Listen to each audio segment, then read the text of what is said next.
Hey friends, Shawn here with Manly Made Minute. Welcome back to my 30-day watercolor challenge.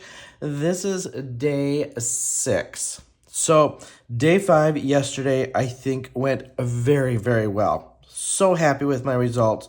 One change I made was the watercolor paper. I was using, by accident, I was using the Nina 110 cardstock. I've switched to the Canson XL watercolor paper.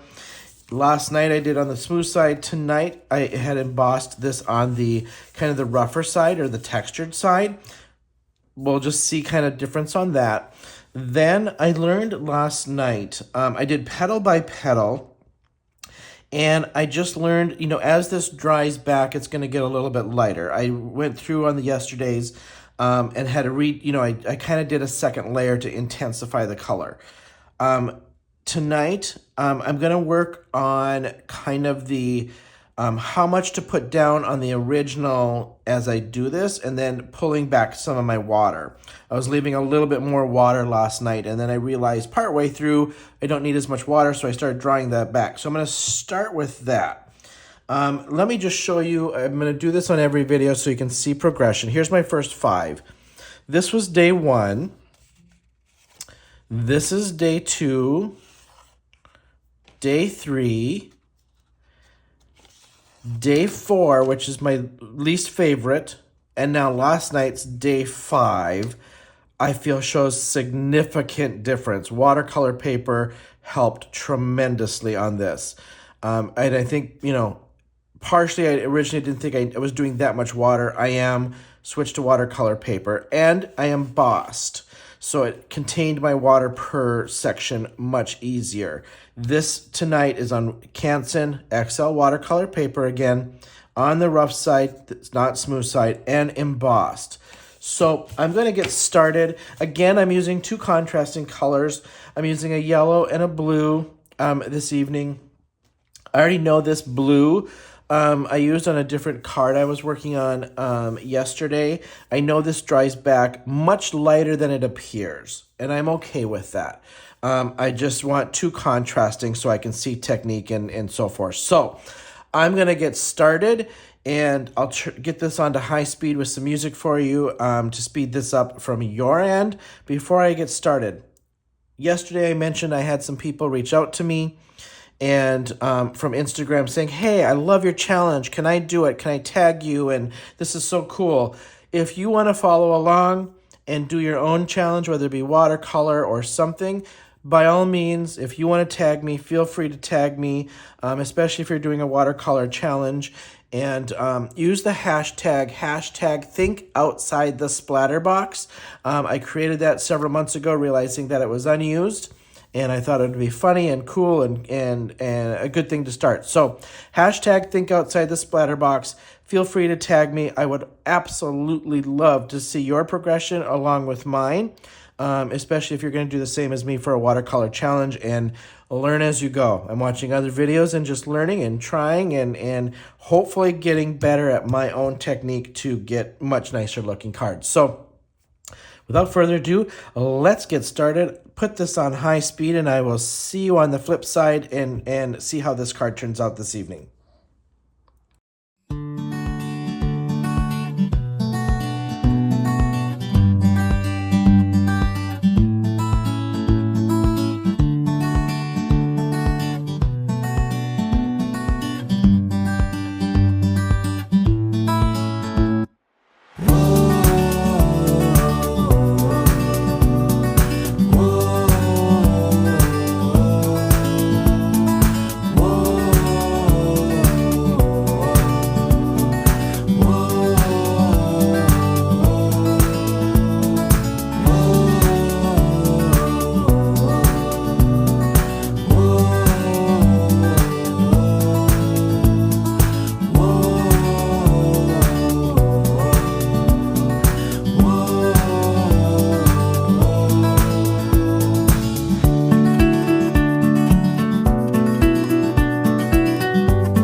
All right, this is my final product for day 6, and I absolutely love how this one turned out.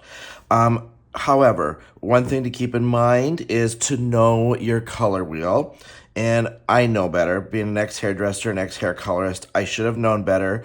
Yellow and blue make green. So as I was doing my shading and started turning green up here, but I thought, you know what? I'm still going to go with it. So I tried not to mix too much so I could still get tones of blue, but it did turn green on me. I'm okay with that. It still worked. It was just a practice session. Then I did more of a bluish green and a olive green and a yellow on my leaves. And I just did the darker to the mid to the tip yellow to try to do a progression of shade and get some blue back into my picture. So love, love, love how this one turned out. I did get a couple little splatters here, but that's okay because I will probably ink splatter this when I get home and try to blend that in anyway. But day 6, absolutely, absolutely loving it. I do think as I go here before the 30 days is up, I'm going to try to do 1 shade, maybe 2, and do more light to like very subtle, where I've got sopping up, where I've got no color, faded into a little bit of color.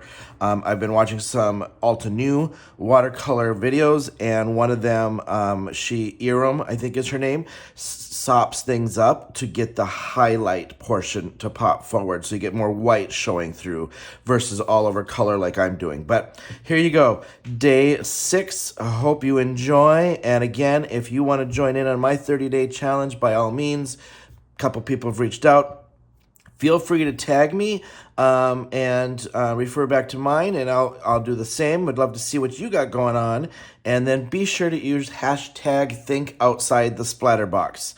All right, we'll see you tomorrow.